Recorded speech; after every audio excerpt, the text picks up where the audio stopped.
Hey guys, back over here again with our gumbo.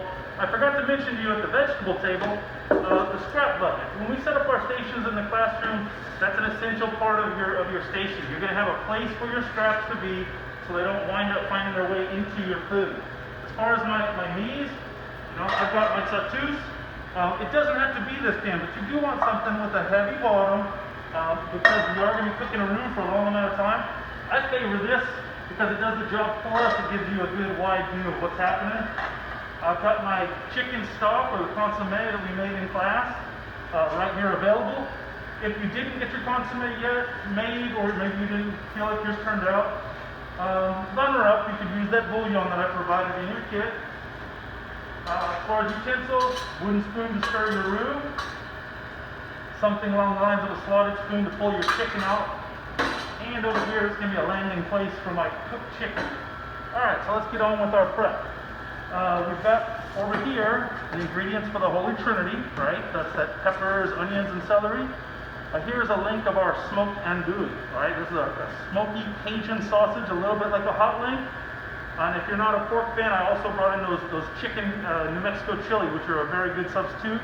Alright, so we're going to take, and again, you can cut this multiple ways. I think just, medallions like this looks good. It's just some rounds. And this is a boning knife right here. This one I brought out because it'll be good for cutting the chicken next. Alright, now I mentioned to you before, sausage, bacon, items like this are fully smoked and cured. Alright. In order of operation, I'm going to do this before I bring the chicken out on the board. Alright, now this you'll find from your pack. This is your chicken thigh meat. The TH, that's going to be your abbreviation I put on the thigh meat packages.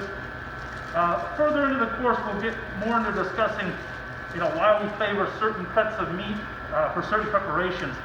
Thigh meat is essentially going to be fattier, as you can see. Right, we'll trim some of that loose fat off. Don't have to get too carried away with it. But this fattier meat is going to stay tender and moist in something that's long simmered, like a gumbo. All right. On these boneless thigh meat, and if you happen to bone out your chicken legs at home the other day, you'll notice you could get a little bit of the cartilage in there, like basically kneecap. All right. We'll get that out of there so we don't find any crunchy bits. I use the boneless chicken, especially for our class, because of the fact that it's going to cook, more quickly in our time allotted. But there is nothing wrong with doing whole bone-in chicken, all right? Oh, I guess I'll back up a little bit here too. It's the first time we've cut meats together. You'll see, and this is where the sharp knives come in handy, so please take me up next time on some sharpening services. You're gonna want your knife out here, and with your hand, not behind the blade, just draw back, all right? And if it's a sharp blade, it'll just separate that meat, all right? So it's just a draw. It's not a saw, all right? All this cut into chunks. I'm going to put this into a side bowl, and I'm going to wash up real quick. I'll be right back with you, guys.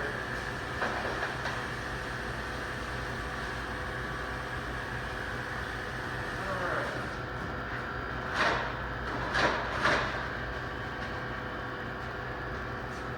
Okay, so now we've got everything eased out here. We've got a little bit of Worcestershire sauce, which is one of the touches I like to add to it. We've got a few fresh bay leaves, we've got flour for our roux, a little bit of dry thyme, alright, or fresh if you happen to have it available. Oil for making our roux, and remember it needs to be vegetable oil, something with a good high smoke point. We've got our mirepoix plus andouille, and then here we have our Cajun seasoning, alright, so we're going to go ahead and give it a good liberal dose, alright. And again, I'm doing it this way because I don't want to have to wash my hands again right now. I'm being sneaky about it. Alright. That's a good coating. Alright, so we've got our chicken cut and seasoned chicken thigh meat ready.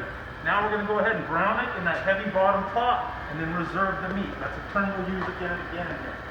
I've got the pan already hot because I didn't want to keep us waiting. Alright. Go ahead and introduce some oil. Actually, I should have threw the chicken in earlier. Alright. So when we add chicken or anything usually to the pan, we don't want to put it into a cold pan. We want it to hit the pan and sizzle. We want it to know it's in a hot pan. It's going to seal that chicken off. It's going to create that browning, the caramelization, that Maillard reaction we call it, that creates flavor. And it's also going to keep the item from sticking to the pan. All right. Got my chicken down in here. All right, I'm gonna leave that sit for a few minutes to get some color. Now I'm gonna tell you right now, for the sake of the time in this video, I'll pull it out a little earlier. I'm gonna let it sit, get a good browning on one side or two maybe, and I'll set it aside. It's gonna go back and have a long simmer in the pot. That will ensure its doneness, all right, and it'll save you guys from having to sit around and watch chicken cook for an extra few minutes. All right, let me go wash up one more time, and I'll be right back.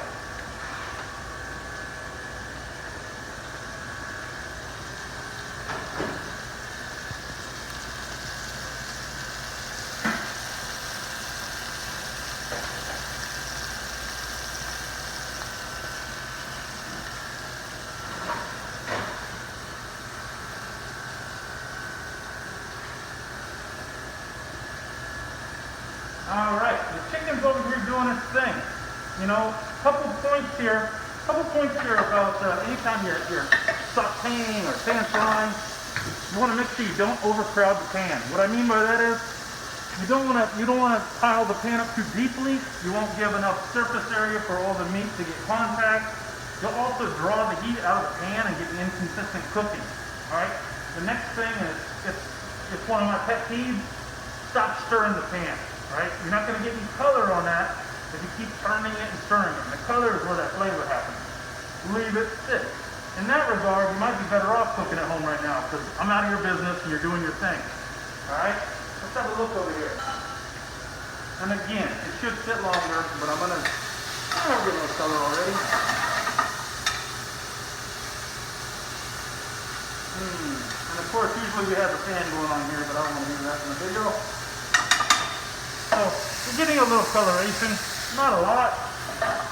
At home, take your time on this part. Let there get some real color on the chicken. Alright? Alright, I'm going to go ahead and fast forward a little bit. I'm going to turn the heat down because we don't want this roux to get away from us. Now we're going to go ahead and reserve the chicken. Remember, it's going to get fully cooked in the simmer portion later. But when you're doing it at home and you're not in a rush, take your time. Let it cook up nice and brown. Alright, so we still have a fair amount of oil, and we've got this color on the bottom of the pot. We call that fond. Fond in French, we talked about before, means the foundation. Right? That's the foundation of our flavor right there. Now, we're adding our flour. You know, and remember, it's an eyeball. It's really an eyeball in this one. We want to find that right ratio. I'm looking at this one, it's looking a little too pasty. So I'm probably going to give it a little bit more oil. Okay? And on this one, I'd say because we're making a dark roux and we're going to be cooking it longer, give it a little bit more oil than maybe you have with your past roux. Because it'll help it to cook longer without burning. Alright? Maybe just a little smidge more I'm thinking in there. And you also see, while I'm stirring, I'm scraping too.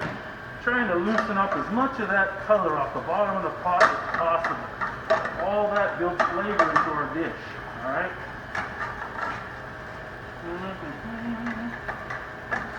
Okay.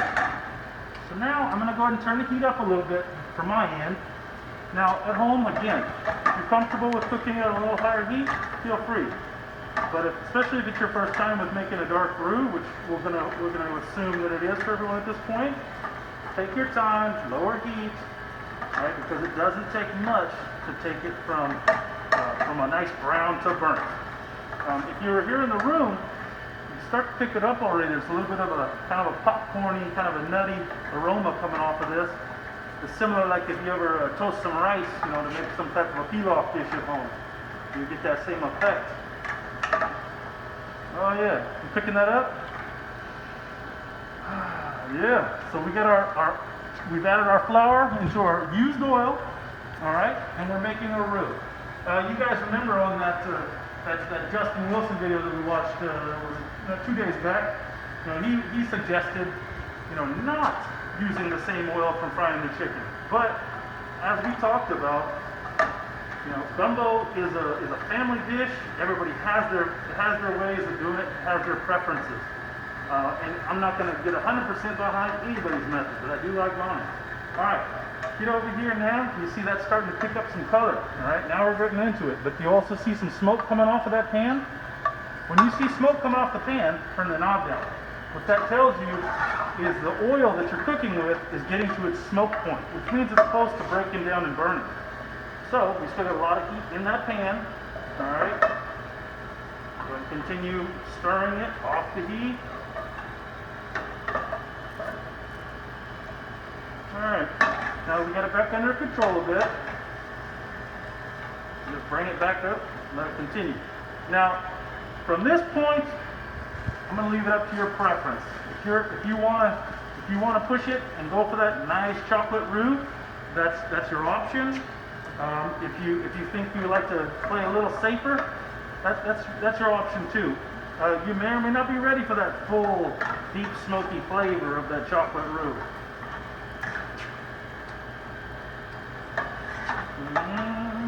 I'm going to give it another minute before I get impatient again.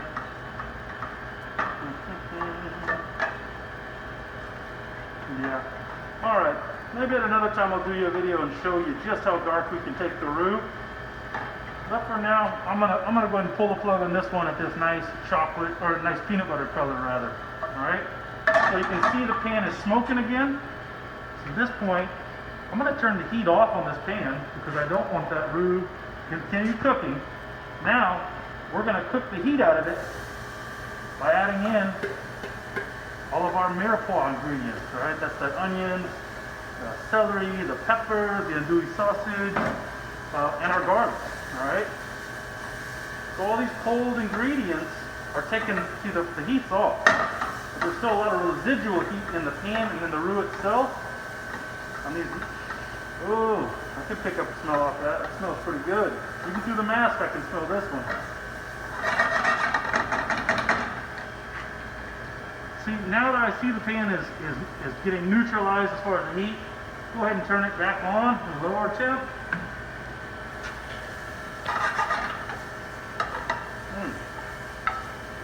So we've got a little bit of seasoning in here so far from what was on the chicken and what might have been left over in the oil afterwards. Knowing that that's not going to be enough for my baseline, I'm going to add a little bit more right now.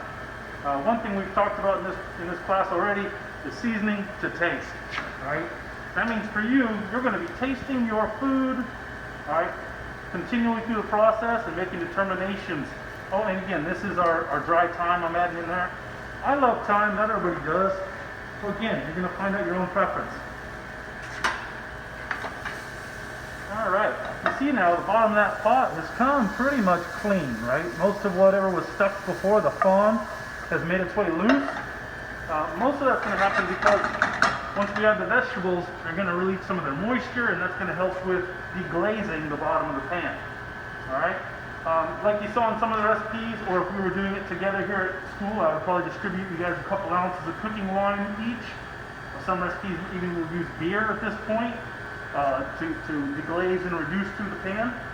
For right now, I'm going to use a little bit of that Worcestershire sauce.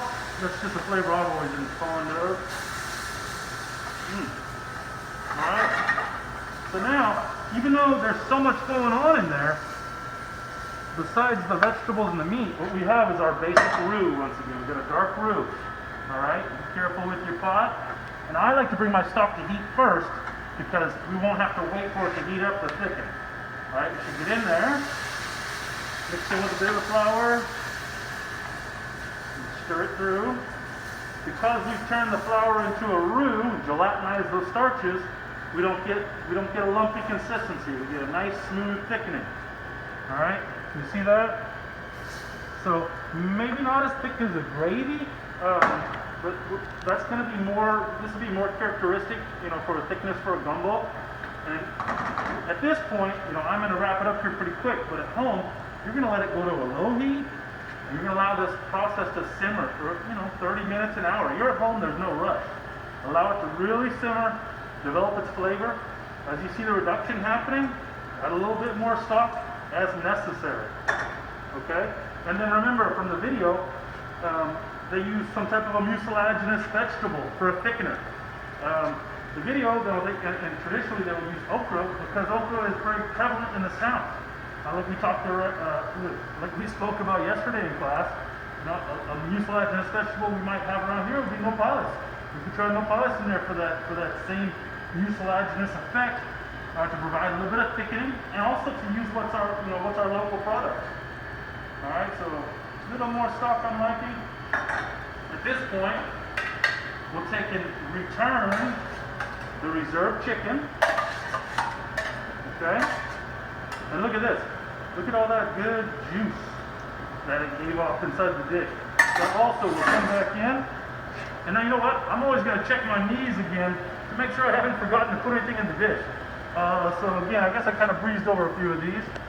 We added our Trinity, stirred it into the roux, added our stock to create the brown sauce, returned our chicken, and yeah, like I said, the bay leaf. Don't forget that bay leaf. We're going to allow this thing to simmer, and then you're going to season to taste. And like, you know, as we all know, some of us prefer more spice, some of us favor other seasonings or ingredients. That's a great benefit of being at home. Whatever you got in that spice cabinet that you're fond of, work it in. All right, you guys, good luck, and I'll see you tomorrow.